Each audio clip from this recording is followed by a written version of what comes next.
बिस्मिल्लाहिर्रहमानिर्रहीम। तमाम देखने वाले स्टूडेंट्स को प्रोफेसर इकबाल हैदर भट्टी का सलाम। माय डियर स्टूडेंट्स, हम कंपोजिशन ऑफ फोर्सेस जो है मैकेनिक्स क्यू कैटेगरी का वो चैप्टर उसको डिस्कस कर रहे हैं और इससे पहले एक्सरसाइज के 12 क्वेश्चंस को हम डिस्कस कर चुके हैं। आज का क्वेश्चन 13 जो है ये इसका प्रूफ सारे का सारा थ्योरेटिकल है, जिसके अंदर जो है कुछ ऐसी चीज़ें इस्तेमाल होंगी जो आप इससे पहले पढ़ चुके हैं। मसलन कि अगर आपके पास n कपल हैं तो वो n कपल एक कपल के बराबर होंगे, क्योंकि अगर आपके पास n कपल्स हैं तो कपल जो है वो दो फोर्सेस, एक प्लस और एक माइनस होता है। तो प्लस फोर्सेस का रिजल्टेंट एक और माइनस फोर्सेस का रिजल्टेंट एक, वो मिलके एक रिजल्टेंट कपल बनाएंगे। उसके बाद फिर आपको ये भी पता है कि एक फोर्स जो है ये बराबर होती है एक force together with a couple. और तीसरी बात कि हमने एक थ्योरम किया था कि अगर आपके पास ये कुछ एक कपल है तो आप इस कपल को रिप्लेस कर सकते हैं किसी दूसरे कपल के साथ, याद होगा आपको, ठीक है। तो वो एक ये कपल था, F लिया था शायद माइनस F, तो इसको हमने Q माइनस Q कपल में रिप्लेस किया था, इक्विवेलेंट ऑफ ए कपल वाला जो आर्टिकल किया था। तो एक कपल को दूसरे कपल से रिप्लेस किया जा सकता है, फिर उस दूसरे कपल को तीसरे कपल से रिप्लेस किया जा सकता है और तीसरे कपल को चौथे कपल से रिप्लेस किया जा सकता है। क्योंकि एक दफ़ा रिप्लेस कर दिया तो आपके पास ये लाइसेंस आ गया कि आप उसको सो मैनी टाइम्स जो है वो रिप्लेस कर सकते हैं। तो ये कुछ आइडियाज़ हैं, कुछ चीज़ें हैं जो कि इस क्वेश्चन के अंदर इस्तेमाल होंगी। तो my dear sweetie and cutie boys, आइए आज के लेक्चर का आगाज़ करते हैं। स्टेटमेंट डिस्कस करते हैं। स्टेटमेंट में क्या है? Show that this system of coplanar forces, एक प्लेन है हमारे पास, उसके अंदर बेशुमार forces P1 P2 P3 so on Pn forces अमल कर रही हैं in an infinite number of. Show that system of coplanar forces may be represented, हमारे पास कुछ फोर्सेस हैं उनको हम क्या कर सकते हैं, रिप्रेजेंट कर सकते हैं इन्फिनिट तरीक़ों से। हमारे पास फोर्सेस हैं, सिर्फ फोर्सेस हैं, हमारे पास कुछ फोर्सेस हैं एक प्लेन के अंदर, उनको हम इन्फिनिट तरीक़ों से ज़ाहिर कर सकते हैं। ज़ाहिर करने का तरीक़ाकार क्या होगा? Infinite number of A by two forces, यानी वो जो ये जो हमारे पास एक प्लेन के अंदर ढेर सारी फोर्सेस हैं उनको हम दो फोर्सेस में कन्वर्ट कर सकते हैं। कैसे? Number of two forces, one through each of two fix point in their plane, उस प्लेन के अंदर जो कि दो फिक्स पॉइंट्स में से पास कर रही होंगी। तो ये है हमारी मंजिल कि हमारे पास बहुत सारी फोर्सेस हैं, हम उन बहुत सारी फोर्सेस को दो फोर्सेस में कन्वर्ट करेंगे और साबित कर देंगे कि वो दो फिक्स पॉइंट में से पास कर रही हैं उसी प्लेन के अंदर। ये देखिए, फर्ज कर लिया, let Pi forces are acting at AI for I is equal to 1 2 3 so on up to n। यानी इसका मतलब है कि ये देखिए ये फोर्स P1 है, ये पॉइंट A1 के ऊपर अमल कर रही है। ये देखें ये पॉइंट A1 है, ये पॉइंट A1, इस पर फोर्स P अमल कर रही है। ये पॉइंट A2 है, इस पर फोर्स P2 अमल कर रही है। ये पॉइंट A3 है, इस पर फोर्स P3 अमल कर रही है, एंड सो ऑन। ये पॉइंट AN जिसके ऊपर Pn फोर्स अमल कर रही है। ये हमारे पास n फोर्सेस हैं जो कि एक प्लेन के अंदर अमल कर रही हैं। Let A and B be any two fixed point in the plane of the forces। ये जो प्लेन है, इस प्लेन के अंदर मैंने दो फिक्स पॉइंट लिए हैं, एक फिक्स पॉइंट लिया मैंने B और एक फिक्स पॉइंट लिया मैंने A। मैंने क्या किया, इन फोर्सेस की रिडक्शन की पॉइंट A के ऊपर। इस फोर्स को पकड़ा, यहां पे मैंने फिक्स कर दिया, फिर इस फोर्स को पकड़ा, यहां पे फिक्स कर दिया, फिर मैंने इस फोर्स को पकड़ा, यहां पे फिक्स कर दिया, एंड सो ऑन। फिर मैंने इस फोर्स को पकड़ा, यहां पे फिक्स कर दिया। अब ये सारी की सारी फोर्सेस क्या कर रही हैं, पॉइंट A में से पास कर रही हैं। कोप्लेनर भी हैं और कंकरेंट भी हैं और अगर फोर्सेस कंकरेंट हो तो उनका रिजल्टेंट किसके बराबर होता है? तमाम फोर्सेस के सम के बराबर। तो ये जो P1, P2, P3, P4, Pn forces हैं, मैंने फर्ज कर लिया इन तमाम फोर्सेस का रिजल्टेंट क्या है? R। तो when the reduction of forces is made at the point A, we have a single force R is equal to P1, P2, P3 so on Pn। और आपको पता है कि एक फोर्स जो होती है, अगर ये एक फोर्स है P, तो इतनी ही फोर्स इधर अप्लाई करें और इतनी ही फोर्स इधर अप्लाई करें, ये P माइनस P, ये दोनों मिलके क्या करेंगी? एक कपल बनाएंगी और साथ एक फोर्स मिलेगी। तो ये हमारे पास N फोर्सेस, और N फोर्सेस के साथ साथ हमारे पास N कपल्स भी होंगे।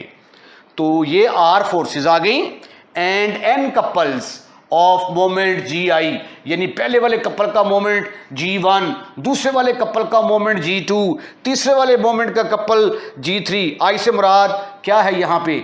I से मुराद 1, 2, 3 so on up to N will be equivalent to a single couple।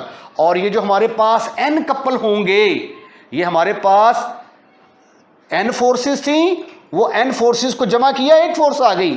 उसके बाद हमारे पास N कपल हैं, वो N कपल हैं तो N कपल एक कपल के बराबर होंगी। बताया मैंने, कपल जो होता है उसमें पॉजिटिव फोर्सेस होती हैं, नेगेटिव फोर्सेस होती हैं। 10 positive forces, 10 negative forces, 10 positive forces का एक रिजल्टेंट, 10 नेगेटिव फोर्सेस का एक रिजल्टेंट, दोनों मिलके क्या करेंगे? एक कपल फॉर्म करेंगे। तो इसी तरह वो जो N कपल हैं वो क्या करेंगे? एक सिंगल कपल फॉर्म करेंगे, और उस कपल का नाम मैंने क्या रख दिया? Plus F minus F। ठीक है, will be equivalent to a single couple F minus F। और इस कपल का मोमेंट मैंने किसके बराबर रख दिया? G के बराबर, सच दैट कि ये जो कपल है this is a resultant couple, तो ये तमाम कपल के मोमेंट के सम के बराबर होगा। इस कपल का मोमेंट तमाम मोमेंट के कपल के सम के बराबर होगा, because this is a resultant couple. अब आप जानते हैं कि रिप्लेस द कपल, एक कपल को हम किसी दूसरे कपल के साथ रिप्लेस कर सकते हैं। ये थ्योरम हमने पढ़ा था इक्विवेलेंट कपल के अंदर, replace the couple F minus F by the equivalent couple Q minus Q। अब मैंने क्या किया?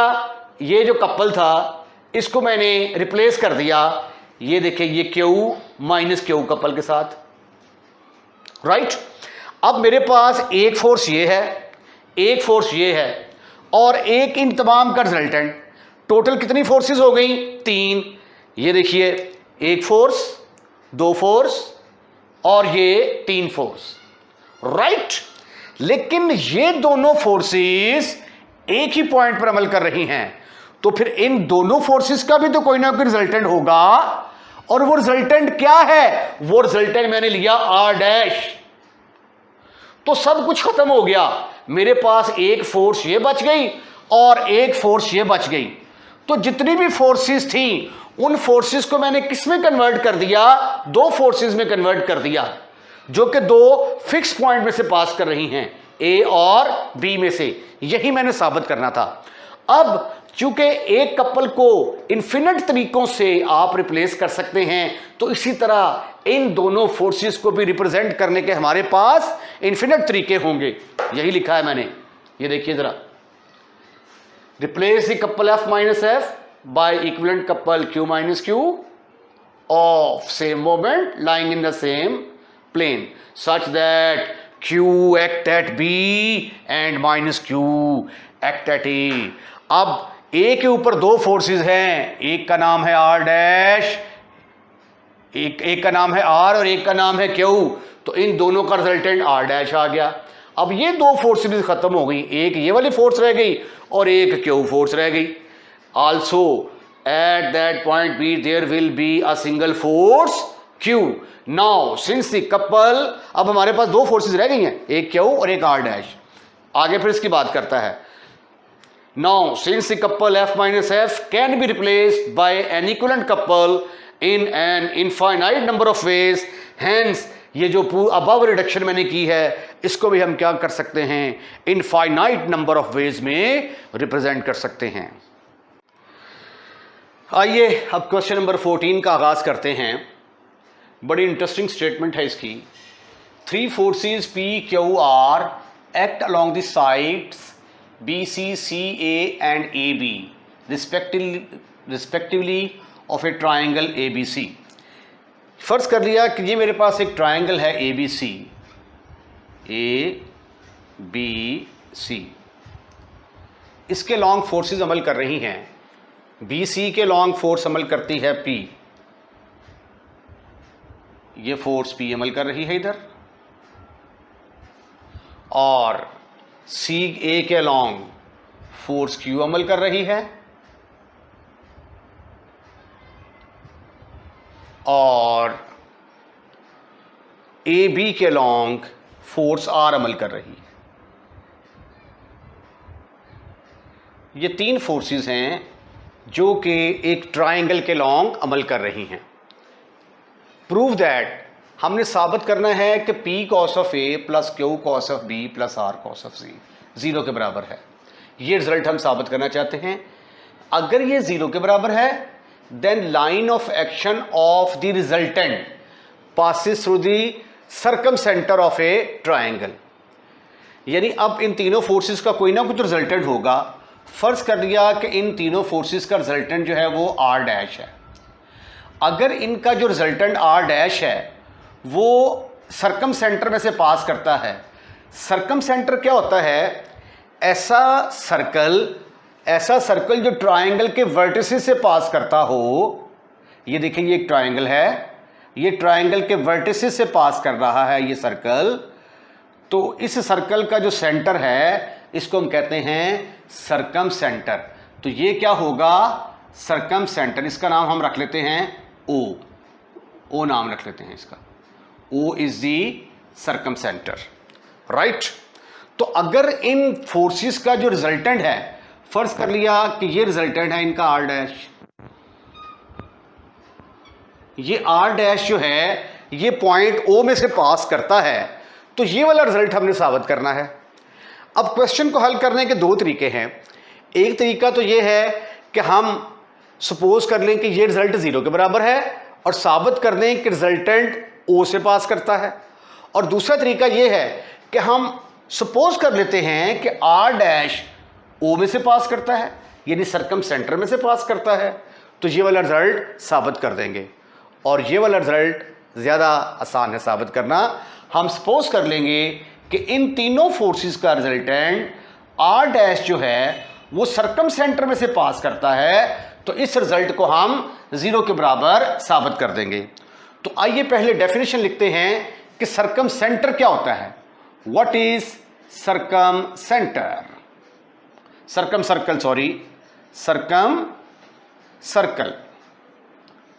सर्कल का जो सेंटर होगा उसको हम सर्कम सेंटर बोलते हैं। डेफिनेशन होगी इसकी, this circle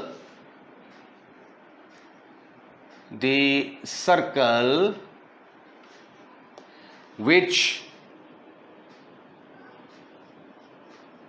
passes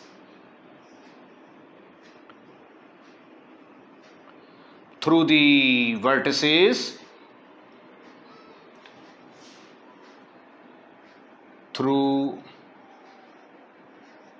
the vertices of triangle is called circle.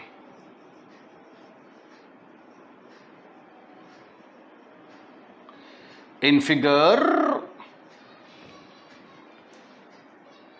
and its center is called as circumcenter. ये भी लिख लिया आप। And its center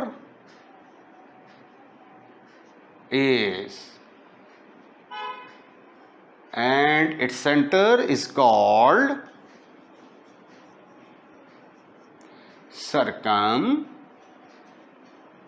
center. In figure circumcenter क्या रखा आपने? O is the circumcenter. Circumcenter. अब इसका रेडियस भी कोई होगा, तो फर्ज कर लिया, ये देखिए ये O से लेकर A तक, ये भी रेडियस को रिप्रेजेंट करेगा, O से लेकर B तक, ये भी रेडियस को रिप्रेजेंट करेगा, O से लेकर C तक, ये भी रेडियस को रिप्रेजेंट करेगा, और रेडियस का नाम रख लेते हैं हम R1. Let OA is equal to OB is equal to OC is equal to R1 is equal to circumradius.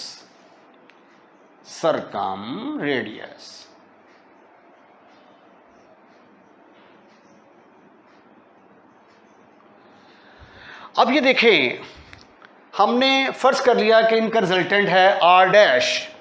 Late R dash be the resultant of forces PQR acting along कहाँ act कर रही हैं? Acting along BC CA AB respectively. CA BC CA AB respectively.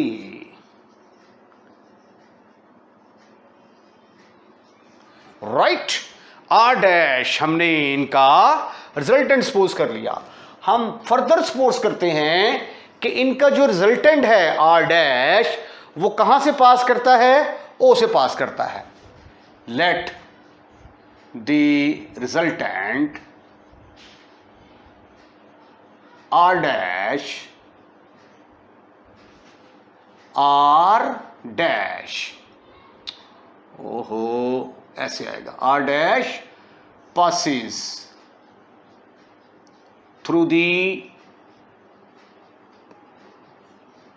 circumcenter of the triangle. Circumcenter of the circle, not triangle. अब चूंकि R dash जो है इन तीनों forces का रिजल्टेंट है, तो R डैश का मोमेंट जब अबाउट द पॉइंट O लेंगे तो वो बराबर होगा इन तमाम फोर्सेस के मोमेंट के सम के about the point O. Because R dash is the resultant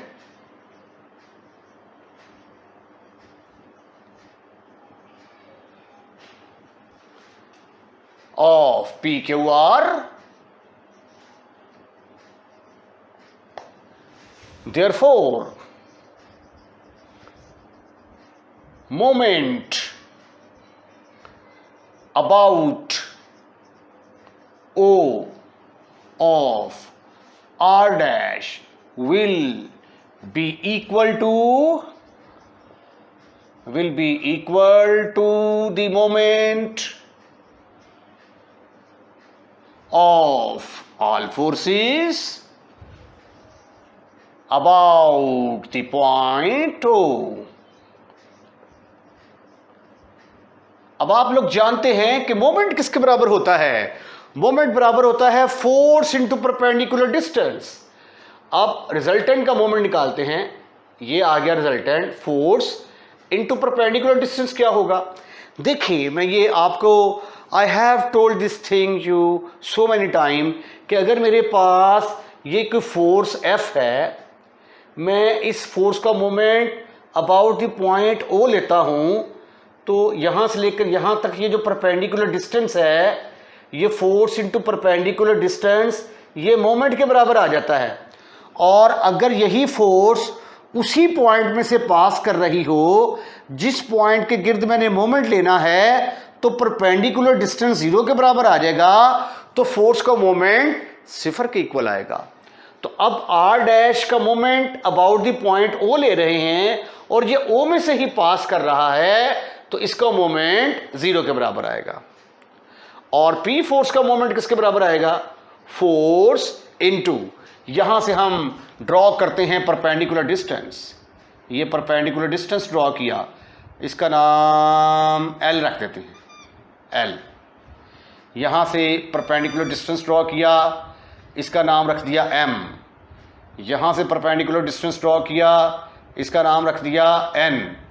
तो P का मोमेंट किसके बराबर आया? Force into perpendicular distance OL plus Q into perpendicular distance OM plus R perpendicular distance ON। Sweetie and cutie boy, ये किसके बराबर आएगा? That is equal to 0। तो इसकी जगह पे 0 लिखेंगे तो ये बन गया P into OL plus Q into OM plus R into ON is equal to 0। मैं इसका नाम सपोज कर लेता हूं नंबर 1 है। अब अगला टारगेट मेरा क्या है? मैंने OL, OM, ON की वैल्यूज कैलकुलेट करनी है। अब OL कैलकुलेट करने के लिए मुझे इस राइट एंगल ट्रायंगल का सहारा लेना पड़ेगा। ये देखें, राइट। अब ये देखें जरा, ये तो सीधा परपेंडिकुलर आ रहा है और ये एंगल किसके बराबर है? 90 के बराबर। तो ये वाला एंगल किसके बराबर होगा? This is the point. अब ये देखें, जो आपने सर्कल के थ्योरम मैट्रिक में पढ़े थे, उन थ्योरम्स के मुताबिक जितना एंगल यहां पे बनेगा, जितना एंगल यहां पे बनेगा उसका डबल सेंटर के ऊपर बनता है। तो इसका मतलब ये हुआ कि यहां से लेकर यहां तक ये वाला जो एंगल है, ये एंगल एक्चुअली किसके बराबर होगा? इस एंगल का डबल। और ये एंगल चूंकि A है तो ये वाला एंगल किसके बराबर आएगा? That is equal to 2A। ये लिखना दें हम यहां पे, note it that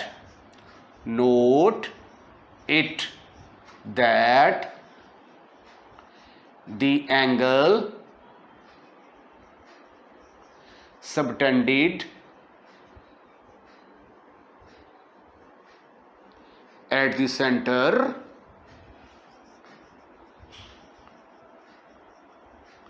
of a circle is doubled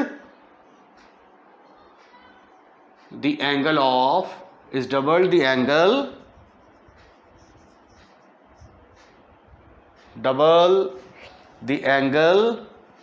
at vertex।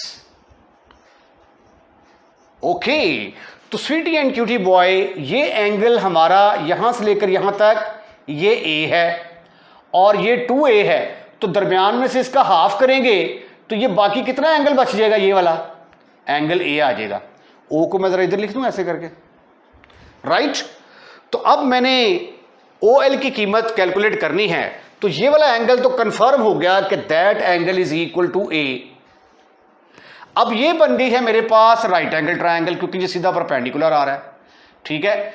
ये राइट एंगल ट्रायंगल बन गई, ये A है, ये L, तो ये बेस बनेगी, ये परपेंडिकुलर और ये हाइपोटेन्यूज, राइट।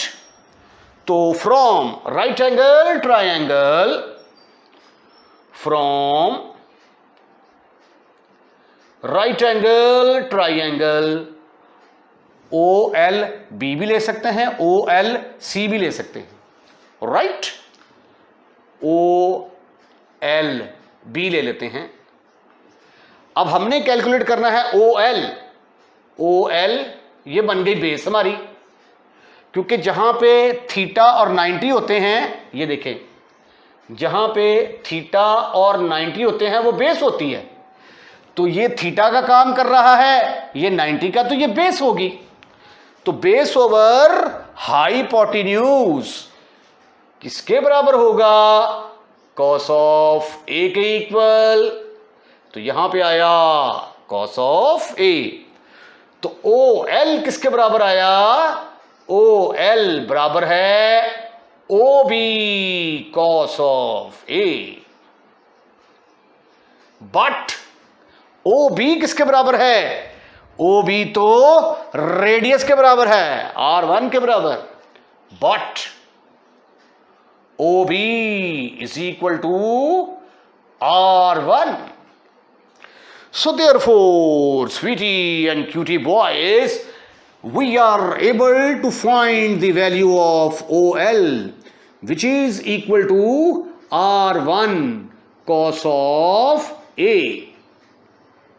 वाह, बहुत मार्का मार लिया हमने।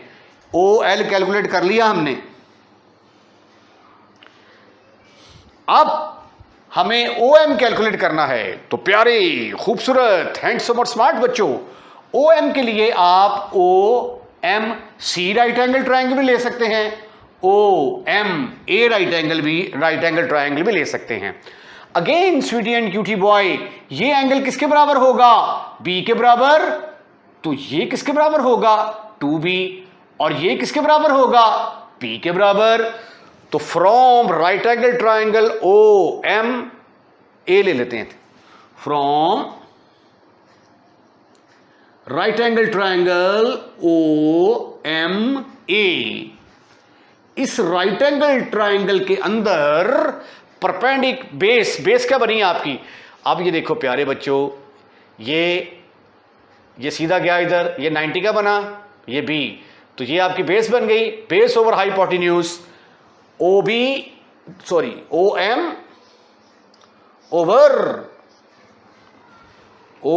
ओवर ये O से लेकर A तक है ना, O से लेकर A तक, OM over OA is equal to cos of B। अब देखें जरा, OM किसके बराबर निकल आया?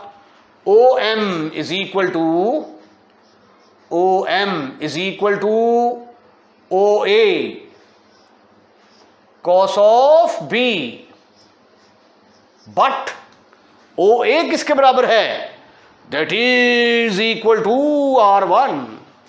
But OA is equal to R1। तो OM की वैल्यू मेरे पास किसके बराबर आ गई? OM is equal to R1 cos of B। Very good, दूसरी भी कीमत हमने निकाल ली। अब अगर आप कहें तो तीसरी कीमत डायरेक्ट लिख दो, similarly R1 cos of C के बराबर आ जाएगी। अगर नहीं तो आइए उसको भी कैलकुलेट करने की कोशिश करते हैं। इसका नाम नंबर 2 रख लो, इसका नाम number 3। Now from right angle triangle ONA ले लें या ONB ले लें। फ्रॉम राइट एंगल ट्रायंगल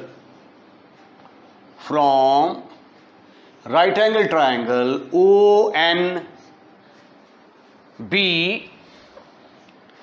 इस राइट एंगल ट्रायंगल में अब स्वीटी एंड क्यूटी बॉय, ये वाला एंगल C है, ये वाला बनेगा 2C, तो इसका हाफ किसके बराबर आएगा? C के बराबर।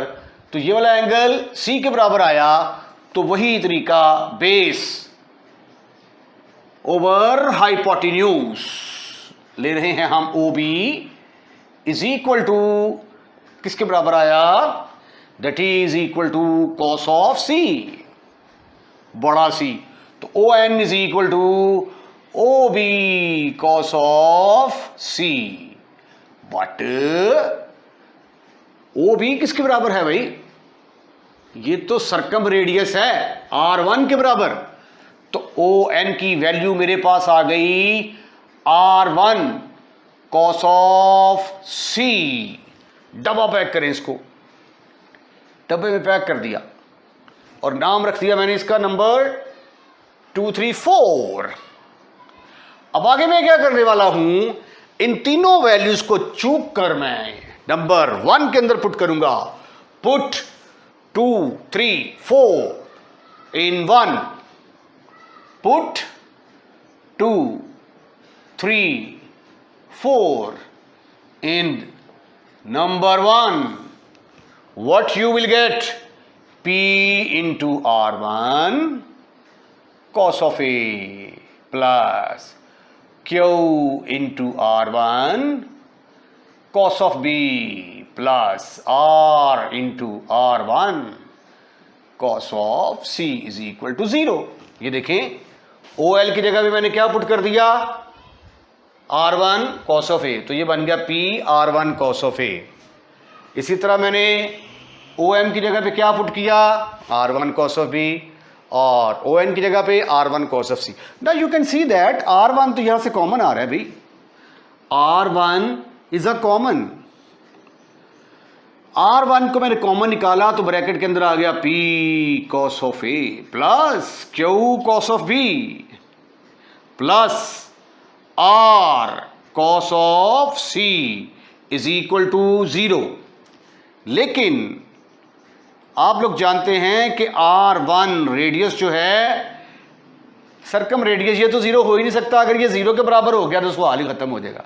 तो फिर कौन सी चीज 0 के बराबर होगी? This implies that P cos of A plus Q cos of B plus R cos of C 0 के बराबर होगा, और यही रिजल्ट आपने साबित करना था। आई एम 110% श्योर कि आपने इस लेक्चर को बहुत ज़्यादा इंजॉय किया होगा। और अगर आपको हमारा लेक्चर पसंद आया है तो इसको लाइक ज़रूर कीजिएगा, और लाइक करने के बाद दोस्तों में शेयर ज़रूर कीजिएगा।